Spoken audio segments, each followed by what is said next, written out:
คุณจะทำอย่างไรถ้าแม่ผู้ให้กำเนิดของคุณเป็นสุนัขจะกตัญญูเลี้ยงดูหรือจะกำจัดทิ้งเพื่อลบปมด้อยพบกับเรื่องราวสุดสะเทือนใจ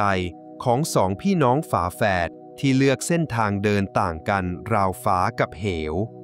กดไลค์กดแชร์กดติดตามแล้วไปฟังนิทานด้วยกันนะครับ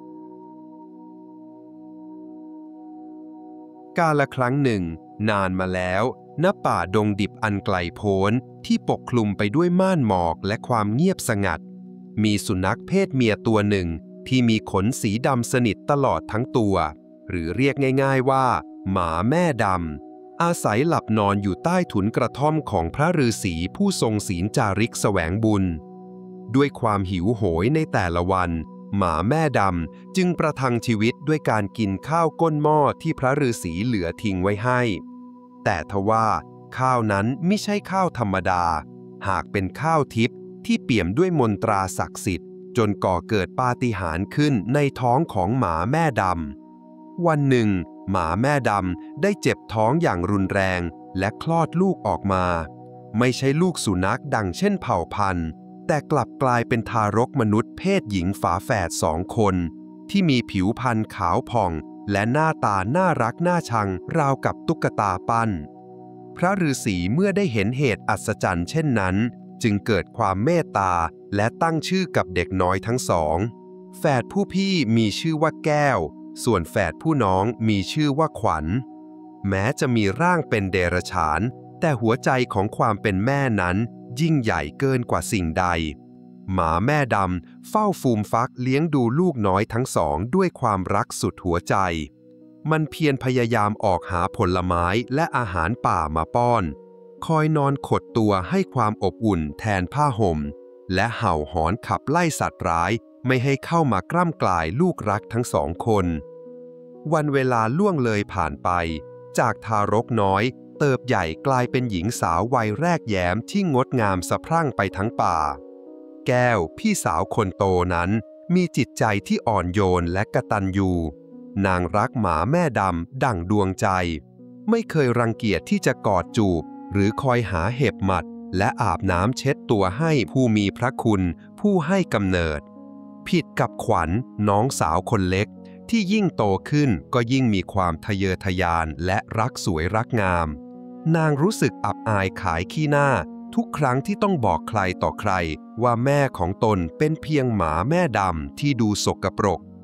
ขวัญมักจะแอบหนีงานบ้านไปเที่ยวเล่นและเมื่อกลับมาเห็นหน้าหมาแม่ดำก็มักจะตวาดดุด่าด้วยถ้อยคำที่รุนแรงอยู่เสมอหมาแม่ดำรู้ดีเต็มอกว่าลูกคนเล็กไม่ได้รักตนเหมือนพี่สาวแต่สายตาก็ยังคงมองลูกด้วยความห่วงใยเสมอมาวันหนึ่งหมาแม่ดำพยายามฆ่าผลไม้ป่าสีสวยที่อุตส่าห์ไปหามาอย่างยากลำบากมาวางไว้แทบเท้าของขวัญหวังจะให้ลูกได้กินของอร่อยแต่ขวัญกลับมองด้วยหางตาและใช้เท้าเขี่ยผลไม้นั้นทิ้งอย่างไม่ใยดีพร้อมกับตะคอกใส่ด้วยความรังเกียจหมาแม่ดำได้แต่ก้มหน้าส่งเสียงครางแผ่วเบาด้วยความน้อยเนื้อต่ำใจในโชคชะตาแล้วจุดเปลี่ยนของชะตาชีวิตก็มาถึงในเย็นวันหนึ่งท้องฟ้าที่เคยสดใสกลับมืดครึ้มด้วยเมฆฝนพายุลูกใหญ่พัดกระหน่ำจนต้นไม้เอนไหวร่างของชายหนุ่มรูปงามผู้หนึ่งแต่งกายด้วยเสื้อผ้าแพรพรันเนื้อดีแต่มอมแมมด้วยโคลนตมได้สัตย์เซพเนจรฝ่าพายุเข้ามาและล้มพับหมดสติอยู่ที่หน้ากระท่อมของ2 แม่ลูกโดยที่พวกนางและหมาแม่ดำไม่อาจล่วงรู้ได้เลยว่าการปรากฏตัวของชายแปลกหน้าผู้นี้จะเป็นจุดเริ่มต้นที่พลิกผันชีวิตของพวกนางไปตลอดกาลท่ามกลางเสียงฟ้าคำรามและสายฝนที่เทกระหน่ำแก้วไม่รอช้าที่จะฝ่าความหนาวเย็นออกไปช่วยเหลือชายหนุ่มผู้เคราะห์ร้ายนางพยายามออกแรงลากร่างอันหนักอึ้งเข้ามาภายในกระท่อมอย่างทุลักทุเลโดยมีหมาแม่ดำคอยช่วยคาบชายเสื้อดึงลากร่างนั้นเข้ามาอีกแรมเมื่อพาเข้ามาในที่ร่มได้สำเร็จแก้วรีบกุลีกุจอหาน้ำ หาผ้ามาเช็ดตัวทำความสะอาดคราบโคลนตมตามร่างกายของเขาอย่างเบามือส่วนหมาแม่ดำก็นอนหมอบเอาลำตัวที่มีขนหนานุ่มแนบชิดกับร่างของชายหนุ่มเพื่อถ่ายทอดไออุ่นช่วยให้เขาคลายจากความหนาวเหน็บที่เกาะกินถึงกระดูกขวัญที่ยืนกอดอกมองดูการกระทำของพี่สาวและแม่ด้วยสายตาขุ่นมัวนางทำเสียงฮึดฮัดในลำคอด้วยความรำคาญใจและไม่คิดแม้แต่จะยื่นมือเข้าช่วยเพราะรังเกียจว่าความสกปรกมอมแมมของชายแปลกหน้าจะมาแปดเปื้อนผิวกายของตนขวัญหลบเข้าไปในมุมมืดของกระท่อมเพราะไม่อยากให้ชายแปลกหน้ารู้จักนางและเรื่องราวชาติกำเนิดของนางรุ่งเช้าเมื่อแสงตะวันสาดส่องเข้ามาชายหนุ่มก็ได้สติฟื้นคืนมาเขาแนะนำตัวด้วยน้ำเสียงทุ้มกังวานว่าเขาคือเศรษฐีอินเศรษฐีหนุ่มผู้มั่งคั่งจากในเมืองที่เดินทางผ่านมาแล้วเกิดพลัดหลงป่าเศรษฐีอินมองดูหญิงสาวตรงหน้าด้วยความตะลึงในความงามพริ้มเพราและยิ่งประทับใจเมื่อสัมผัสได้ถึงความจิตใจดีของแก้วที่คอยดูแลป้อนข้าวป้อนน้ำเขาไม่ห่างอีกทั้งยังทึ่งหมาแม่ดำที่คอยคาบสมุนไพรและสิ่งของจำเป็นมาราวกับฟังภาษาคนรู้เรื่องความใกล้ชิดในช่วงเวลาสั้นๆท่ามกลางป่าเขาได้ก่อเกิดเป็นความผูกพันที่ลึกซึ้งขึ้นในใจของชายหนุ่มเศรษฐีอินพักรักษาตัวอยู่ที่กระท่อมกลางป่าอยู่หลายวันจนร่างกายกลับมาแข็งแรงดีความเอื้อเฟื้อและความงดงามของแก้วทำให้หัวใจของเขาหวั่นไหวจนแปลเปลี่ยนเป็นความรักที่มั่นคงก่อนถึงเวลาที่ต้องจากลาเพื่อกลับไปเตรียมขบวนมารับเศรษฐีอินได้จับมือแก้วขึ้นมากุมไว้แน่นพร้อมให้คำมั่นสัญญาต่อหน้าหมาแม่ดำแก้วเอ๋ยขอให้เจ้าอดทนรอพี่ประเดี๋ยวพี่จะกลับมารับเจ้าไปเป็นภรรยาเชิดชูออกหน้าออกตาให้สมเกียรติและพี่สัญญาว่าจะเลี้ยงดูหมาแม่ดำแม่ของเจ้าให้อยู่ดีกินดีไปตลอดชีวิตคำสัญญานั้นเปรียบเสมือนน้ำทิพย์ชโลมใจหมาแม่ดำกระดิกหางและส่งเสียงร้องด้วยความดีใจที่ลูกรักจะได้พ้นจากความลำบากยากจนเสียทีแต่ทว่าที่มุมมืดหลังบานประตูฟากไม้ไผ่ขวัญได้แอบยืนฟังบทสนทนาและคำหวานซึ้งเหล่านั้นด้วยจิตใจที่รุ่มร้อนดังไฟบรรลัยกันเผาไหม้นางกำมือแน่นจนเล็บจิกเข้าเนื้อความริษยาพวยพุ่งขึ้นมาจนแทบกระอักทำไมฟ้าถึงไม่ยุติธรรมทั้งที่นางกับแก้วมีใบหน้าพิมพ์เดียวกันเป็นลูกหมาแม่ดำเหมือนกันแต่ทำไมแก้วถึงได้เป็นผู้ถูกเลือกให้ไปเสวยสุขทันทีที่แผ่นหลังของเศรษฐีอินลับสายตาไปขวัญเดินออกมาจ้องมองพี่สาวที่กำลังยืนยิ้มหวานด้วยแววตาที่เปลี่ยนไปอย่างสิ้นเชิงนางแสะยิ้มที่มุมปากอย่างน่ากลัวก่อนจะพึมพำกับตัวเองด้วยน้ำเสียงที่เย็นเยียบจับขั้วหัวใจนางแก้วเอ็งอย่าหวังว่าจะได้ไปเป็นคุณนายคนที่จะได้ออกจากป่านี้ต้องเป็นข้าคนเดียวเท่านั้นรุ่งอรุณแห่งวันสัญญามาถึงแก้วตื่นแต่เช้าตรู่ด้วยหัวใจที่พองโตนางจัดเตรียมห่อผ้าและข้าวของเครื่องใช้เพียงน้อยนิดเพื่อรอคอยขบวนขันหมากของเศรษฐีอินที่กำลังเดินทางมาแต่ทว่าในขณะที่ความสุขกำลังเบ่งบานขวัญได้เดินเข้ามาด้วยรอยยิ้มที่เคลือบแฝงไปด้วยยาพิษเอ่ยปากชักชวนพี่สาวให้ออกไปเก็บดอกไม้ป่าริมหน้าผาเพื่อนำมาทัดดอกไม้ประดับผมต้อนรับว่าที่สามีแก้วผู้มีจิตใจบริสุทธิ์และรักน้องดั่งดวงใจไม่เคยคิดระแวงในตัวน้องร่วมสายเลือดจึงเดินตามไปอย่างว่าง่ายหารู้ไม่ว่านั่นคือเส้นทางสู่นรกที่ขวัญได้ขุดหลุมพรางดักสัตว์ลึกชันและพรางตาด้วยกิ่งไม้เอาไว้รอท่าทันทีที่สบโอกาสขวัญก็ผลักร่างของแก้วให้ตกลงไปในหลุมมืดมิดนั้นอย่างไม่ปราณีแก้วตะเกียกตะกายเงยหน้าขึ้นมาร้องขอความเมตตาขวัญช่วยพี่ด้วย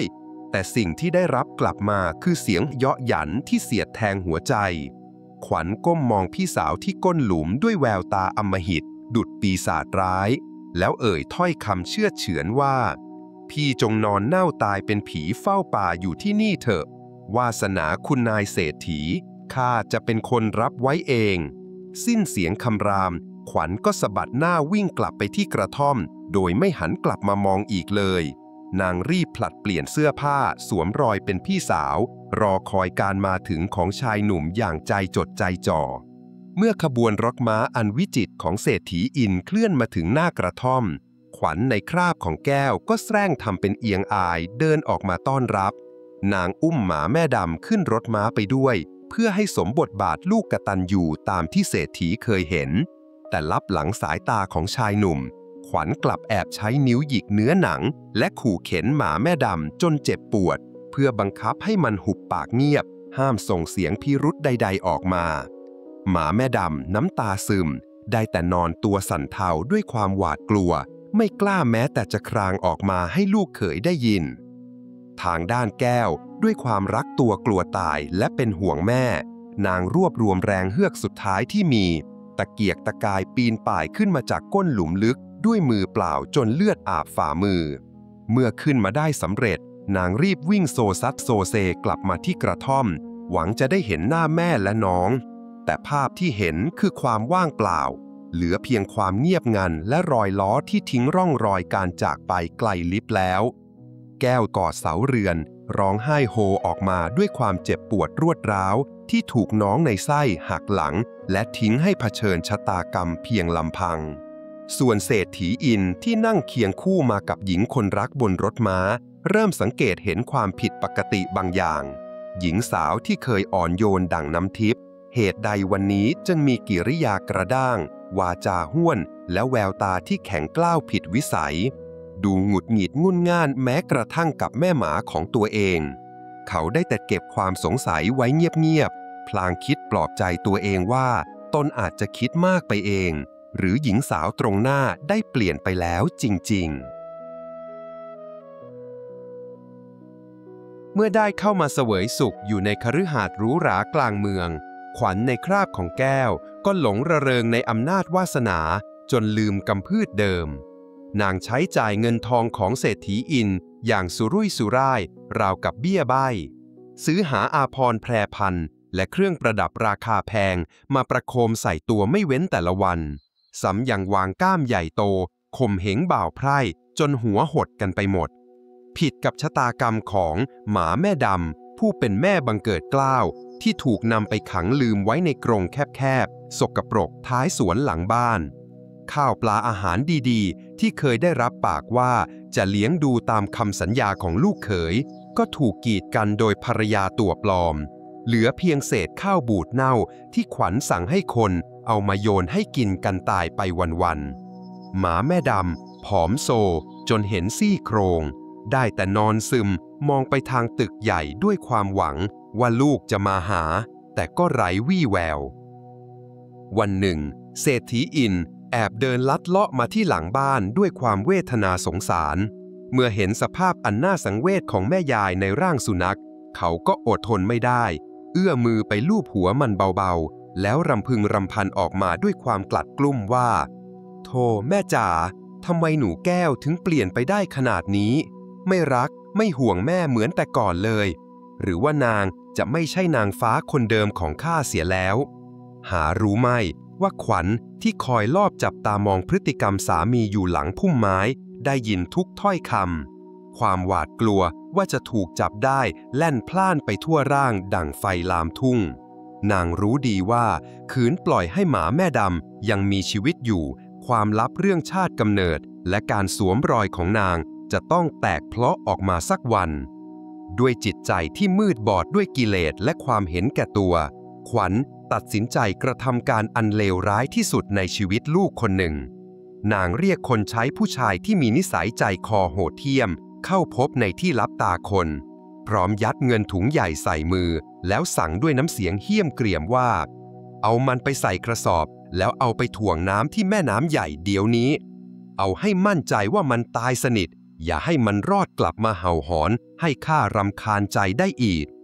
คนใช้รับคำสั่งแล้วเดินตรงรี่ไปที่กรงกระชากร่างอันผอมแห้งของหมาแม่ดำออกมาอย่างไม่ปราณีวินาทีก่อนที่ความมืดมิดจะเข้าครอบงำหมาแม่ดำพยายามฝืนแรงเงยหน้ามองสบตากับลูกสาวคนเล็กเป็นครั้งสุดท้าย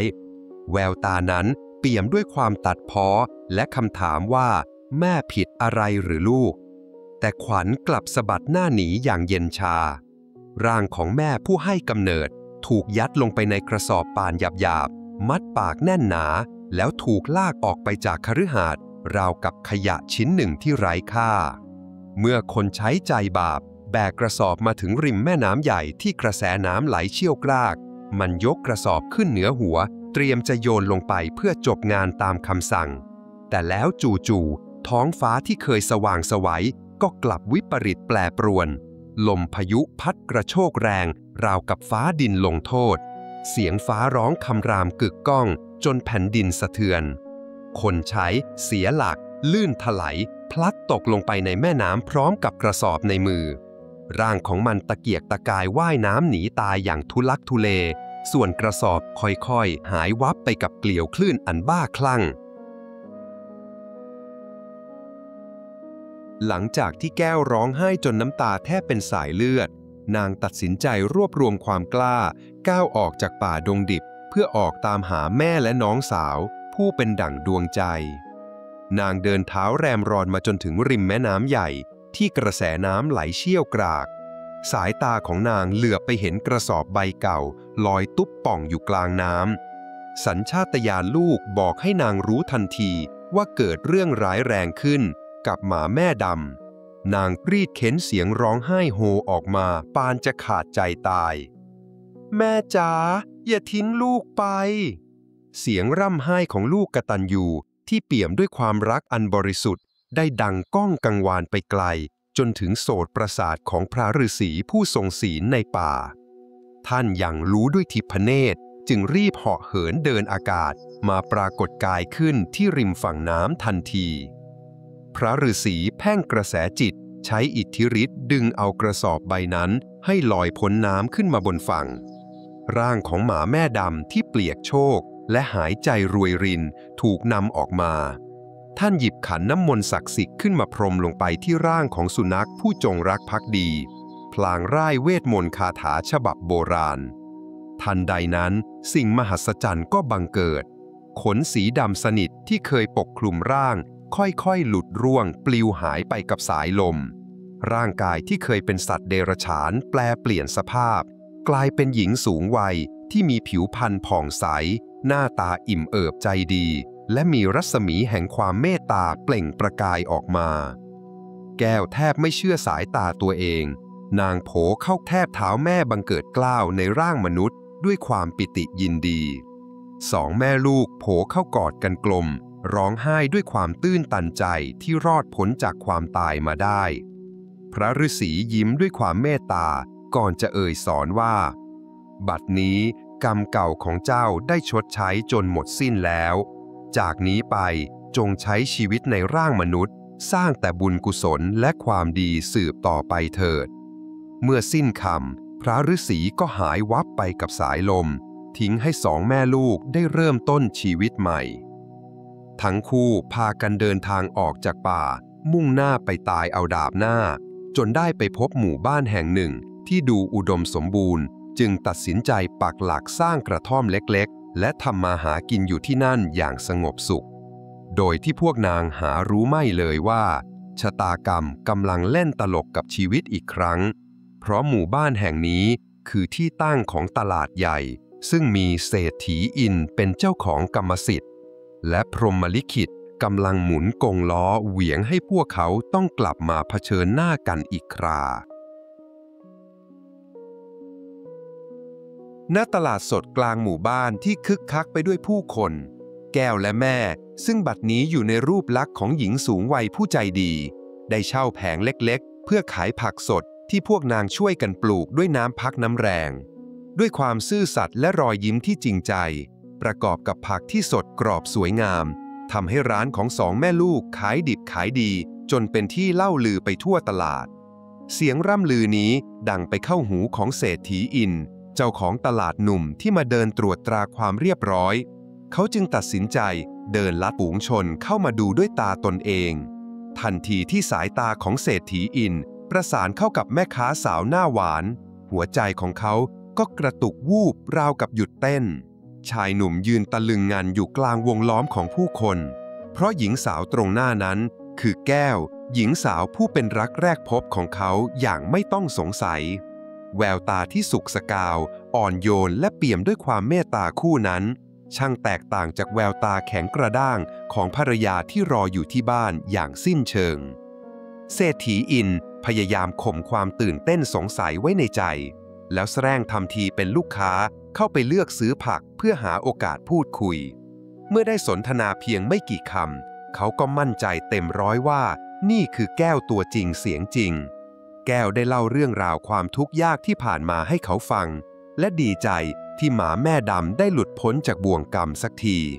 แต่เศรษฐีอินเมื่อได้ฟังความจริงเรื่องการสวมรอยก็รู้สึกสงสารจับใจและโกรธแค้นในความเจ้าเล่ห์ของขวัญยิ่งนักแต่เขาขอให้แก้วเก็บเรื่องนี้ไว้เป็นความลับก่อนเพื่อรอเวลาที่จะกระชากหน้ากากคนลวงโลกให้ดิ้นไม่หลุดเมื่อกลับถึงคฤหาสน์เศรษฐีอินเริ่มปฏิบัติการจับผิดขวัญทันทีเขาแสร้งทำเป็นถามด้วยน้ำเสียงราบเรียบว่าหมาแม่ดำหายไปไหนเสียแล้วพักนี้พี่ไม่เห็นมันเลยขวัญที่กำลังนั่งขัดสีชวีวันอยู่ถึงกับสะดุ้งสุดตัวนางตอบตะกุกตะกักด้วยท่าทางมีพิรุธว่ามันหนีเข้าป่าไปแล้วจ้ะพี่คำตอบนั้นยิ่งตอกย้ำความสงสัยในใจของเศรษฐีอินว่าต้องมีเหตุร้ายเกิดขึ้นกับแม่ยายของเขาเป็นแน่นับตั้งแต่วันนั้นเศรษฐีอินมักจะกลับบ้านดึกดื่นและมีท่าทีเย็นชาห่างเหินจนขวัญเริ่มระแคะระคาย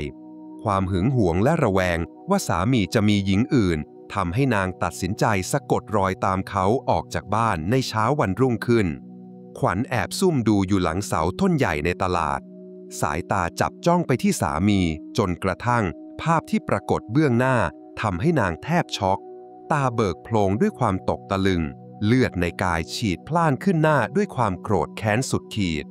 ภาพที่เห็นคือเศรษฐีอินกำลังยืนหัวเราะต่อกระซิกอย่างมีความสุขอยู่กับแก้วพี่สาวที่นางมั่นใจว่าน่าจะเน่าตายอยู่ในก้นหลุมไปนานแล้ว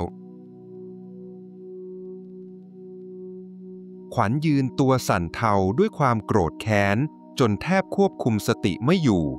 สายตาที่จ้องมองภาพเบื้องหน้านั้นลุกโชนด้วยไฟริษยาไม่ใช่เพียงเพราะเห็นเศรษฐีอินสามีของตนไปพลอดรักอยู่กับพี่สาวที่ตนเกลียดชังเท่านั้นแต่สิ่งที่ทำให้นางรู้สึกหวาดหวั่นจนขนลุกชันไปทั่วสะพางกายคือหญิงสูงวัยท่าทางใจดีและดูมีความสุขที่นั่งยิ้มแย้มอยู่ข้างกายแก้วนางจ้องมองใบหน้านั้นแล้วเกิดความรู้สึกคุ้นเคยอย่างประหลาดความระแวงเริ่มก่อตัวขึ้นกัดกินจิตใจที่บิดเบี้ยวนั่นมันใครกันทำไมแววตานั้นเหมือนกับหรือว่านางหมาแม่ดำมันยังไม่ตายคำถามนี้วนเวียนอยู่ในหัวราวกับเสียงกระซิบจากนรก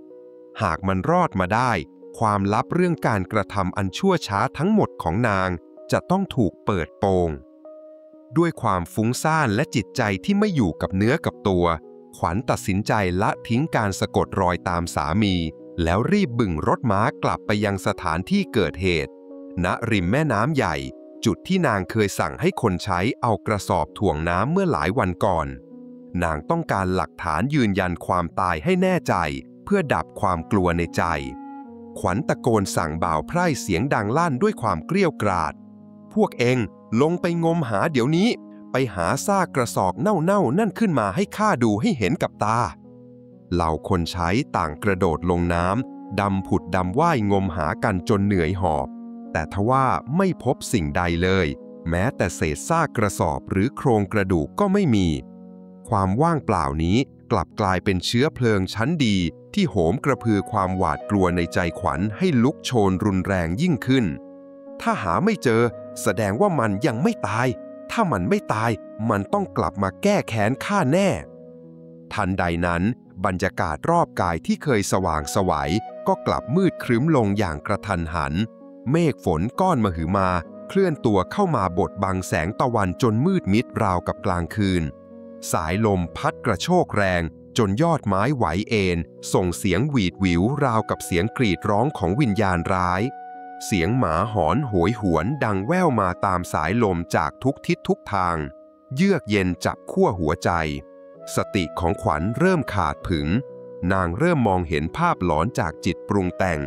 เงาของต้นไม้ใบหญ้าที่ไหวเอ็นดูบิดเบี้ยวคล้ายกับเงาของหมาแม่ดำขนาดมหึมากำลังแยกเขี้ยวพุ่งกระโจนเข้าหาตัวนางตาของขวัญเบิกโพลงด้วยความสยดสยองเหงื่อกลานแตกพละเต็มใบหน้ามึงยังไม่ตายใช่ไหมออกมานะนางหมาผีแน่จริงก็ออกมาซึ่งหน้าขวัญตะโกนก้องร้องโวยวายราวกับคนเสียสติมือขวาท่อนไม้ขนาดใหญ่ใกล้ตัวขึ้นมาฟาดฟันไปในความว่างเปล่าอย่างบ้าคลั่งในตาแดงก่ำจ้องมองไปที่เงาดำในจินตนาการขาของนางค่อยๆก้าวถอยหลังหนีภัยร้ายที่ตัวเองสร้างขึ้นไปเรื่อยๆโดยที่ไม่ทันได้ระวังตัวเลยว่าเบื้องหลังของนางนั้นคือตลิ่งสูงชันและกระแสน้ำเชี่ยวเบื้องล่างที่กำลังรอรับร่างของผู้ที่ก้าวพลาดท่ามกลางความมืดมิดและเสียงลมพายุที่พัดกระหน่ำราวกับฟ้าดินพิโรธภาพหลอนในดวงตาของขวัญยิ่งทวีความรุนแรงขึ้นจนถึงขีดสุดนางมองเห็นเงาสะคุ้มของหมาแม่ดำขนาดมหึมาแยกเขี้ยวขาววับในตาสีแดงฉานจ้องมองมาที่นางด้วยความอาฆาตแค้นก่อนจะกระโจนพุ่งเข้าใส่ร่างของนางอย่างรวดเร็วราวกับอสุรกายขวัญหวีดร้องสุดเสียงด้วยความหวาดกลัวสุดขีดอย่าเข้ามานะกลัวแล้วร่างกายของนางสั่นสะท้านขาสองข้างก้าวถอยหลังหนีตายอย่างไม่คิดชีวิตจนกระทั่งก้าวสุดท้ายเหยียบลงบนความว่างเปล่า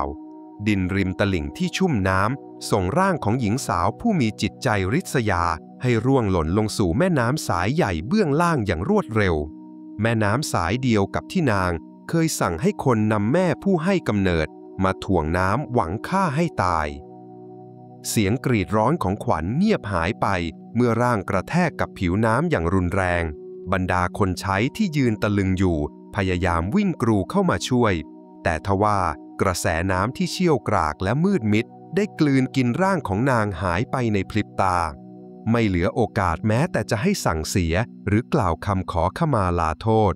เป็นอันสิ้นสุดชีวิตของลูกเนรคุณผู้ไม่รู้จักบุญคุณคนต้องชดใช้กรรมด้วยชีวิตในสายน้ำแห่งความตายตามวิบากกรรมที่ตนได้เคยก่อไว้วันเวลาผ่านไปท้องฟ้ากลับมาสดใสอีกครั้งณวัดประจำหมู่บ้านที่เงียบสงบเศรษฐีอินแก้วและหญิงสูงวัยผู้เป็นแม่ได้มาร่วมกันทำบุญตักบาตรและถวายสังฆทานเพื่ออุทิศส่วนกุศลให้แก่ดวงวิญญาณของขวัญทั้ง3 คนค่อยๆรินน้ำจากที่กรวดน้ำลงสู่พื้นดินด้วยจิตใจที่สงบนิ่งและเปี่ยมด้วยการให้อโหสิกรรมแก้วหลั่งน้ำตาอาลัยน้องสาวเป็นครั้งสุดท้ายอธิษฐานขอให้ดวงวิญญาณของขวัญไปสู่สุคติและอย่าได้จองเวรจองกรรมต่อกันอีกเลยแม่ผู้ใจดีวางมือบนบ่าลูกสาวเพื่อปลอบโยนแม้ลูกคนเล็กจะทำร้ายตนเพียงใดแต่หัวใจของผู้เป็นแม่ก็ยังพร้อมที่จะให้อภัยลูกเสมอหลังจากเรื่องราวร้ายๆผ่านพ้นไปเศรษฐีอินได้จัดขบวนขันหมากมาสู่ขอแก้วอย่างถูกต้องตามประเพณีอย่างสมเกียรติทั้ง3 ชีวิตได้กลับมาอยู่รวมกันเป็นครอบครัวที่อบอุ่นในคฤหาสน์หลังงามครอบครัวที่นั่งล้อมวงพูดคุยกันด้วยรอยยิ้มเสียงหัวเราะแห่งความสุขดังกังวานไปทั่วบ้านหมาแม่ดำในร่างมนุษย์ได้รับการดูแลปรนนิบัติอย่างดีเยี่ยมจากลูกเขยและลูกสาวได้ใช้ชีวิตบั้นปลายอย่างมีความสุขได้กินอิ่มนอนอุ่นและได้รับความรักความเคารพอย่างที่แม่คนหนึ่งพึงจะได้รับ